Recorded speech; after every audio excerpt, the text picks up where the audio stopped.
నమస్తే. తెలంగాణలో బీఆర్ఎస్ ఎమ్మెల్యేపై కబ్జా కేసు నమోదైంది. ఆయనతో పాటు ఆయన భార్య, అలాగే ఒక బంధువు, మొత్తం ముగ్గురు మీద కేసు నమోదైంది. విషయం ఏంటంటే ఆయన జనగాం సంబంధించి ఎమ్మెల్యేగా గెలిచారు ఇటీవల ఎన్నికల్లో. పల్లా రాజేశ్వర్ రెడ్డి ఆయన 2 పర్యాయాలు ఎమ్మెల్సీగా గెలిచి పనిచేశారు. ఇటువంటి క్రమంలో ముఖ్యంగా గట్కేసర్ సమీపంలో చౌదరిగూడ గ్రామంలో సర్వే నెంబరు 796లో 150 చదరపు గజాలకు సంబంధించినటువంటి ఒక ప్లాట్ ఉండేది. అది వేరే వాళ్ళది. దాన్ని ఫేక్ డాక్యుమెంట్స్తో ఆ స్థలాన్ని ఆక్రమించుకోవాలి అని ఒక రకమైనటువంటి ప్రయత్నం చేశారు. దీనికి సంబంధించి ప్లాట్ ఎవరైతే ఉన్నారో ఓనర్స్ వీళ్ళ మధ్య గత కొంతకాలం నుంచి వివాదం నడుస్తుందట. ముఖ్యంగా అధికారంలో ఉన్నారు కాబట్టి వీరిని బెదిరించడం, అలాగే మాట్లాడకుండా చేయటం, ఒకవేళ ఫిర్యాదు చేసినా ఎలాంటి చర్యలు తీసుకోకపోవడం జరిగిందండి. అయితే ఇప్పుడు తాజాగా ముగ్గురిపై కేసు నమోదైంది. 427, 447, 506 ఐపీసీ సెక్షన్స్ పోచారం పిఎస్లో. ముఖ్యంగా చాలా కీలకమైనటువంటి పరిణామంగా ఇది మనం చూడాలి. గతంలో ఎంతోమంది ఎమ్మెల్యేలు, మాజీ ఎమ్మెల్యేల మీద కేసులు నమోదు. తాజాగా జనగాం ఎమ్మెల్యే పల్లా రాజేశ్వర్ రెడ్డి అంటే అధికారాన్ని అడ్డు పెట్టుకుని ఏ రకమైనటువంటి అవినీతి అక్రమాలకు పాల్పడుతున్నారనేది ఇదొక ఉదాహరణ. మళ్ళీ మొన్నటికి మనం చూసాం.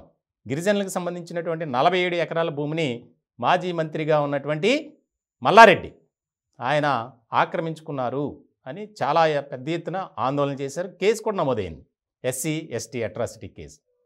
ఇటువంటి తరుణంలో జీవన్ రెడ్డి నిజామాబాద్కి సంబంధించినటువంటి ఆయన ఆర్టీసీ స్థలానికి సంబంధించి, అలాగే విద్యుత్ అధికారులకి బకాయిలు చెల్లించడంలో ఆయన కూడా అలాగే ఉన్నారు.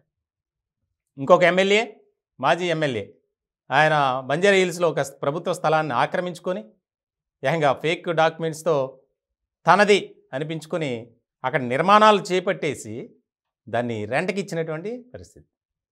ఇలాంటి నేపథ్యంలో తాజాగా మరొక ఎమ్మెల్యే పల్లా రాజేశ్వర్ రెడ్డి, ఆయన భార్య, అలాగే ఇంకొక వ్యక్తి, ముఖ్యంగా నీలిమ పల్లా రాజేశ్వర్ రెడ్డి ఎమ్మెల్యే భార్య, అలాగే మధుకర్ రెడ్డి, ఈయన ఆయనకు ప్రధాన అనుచరుడు, బంధువు కూడా.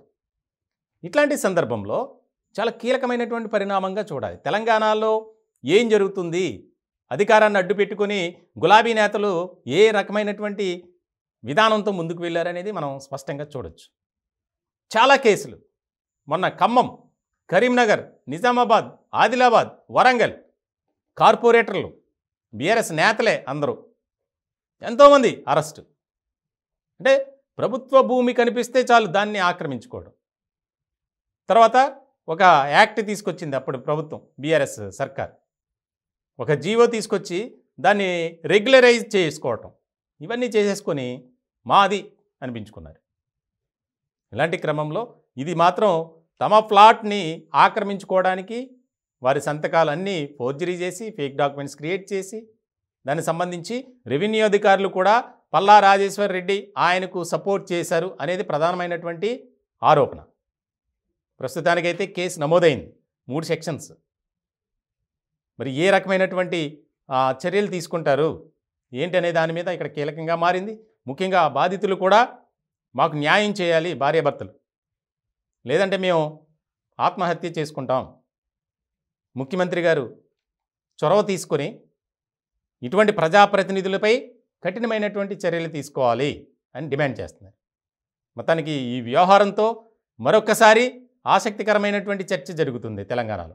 అంటే అవినీతి అక్రమాలకు పాల్పడినటువంటి ఎవరైనా సరే, వారు అధికారులైనా ప్రజాప్రతినిధులైనా ఎవరైనా సరే, ఎవరిని కూడా క్షమించొద్దు అని చెప్పి ఒక ఇండికేషన్ అనేది ముఖ్యమంత్రిగా రేవంత్ రెడ్డి గారు ఇచ్చారు. ఇలాంటి క్రమంలో అధికారులు కూడా దూకుడుగా వ్యవహరిస్తున్నారు. పెద్ద అవినీతి తిమింగలం ఇటీవల దొరికింది. 500 కోట్ల రూపాయల ఆస్తులు, ఆదాయానికి మించినటువంటి ఆస్తులు. హెచ్ఎండిఏలో డైరెక్టర్గా పనిచేసినటువంటి బాలకృష్ణ ఎంత అవినీతిమయం అయిపోయింది అంటే ఇది ఇటువంటి సంఘటనలు బయటపడుతుంటే ఒక్కొక్కటిగా ఇది చాలా ఆసక్తికరమైనటువంటి చర్చ జరుగుతుంది ప్రజల్లో, అలాగే రాజకీయ వర్గాల్లో కూడా.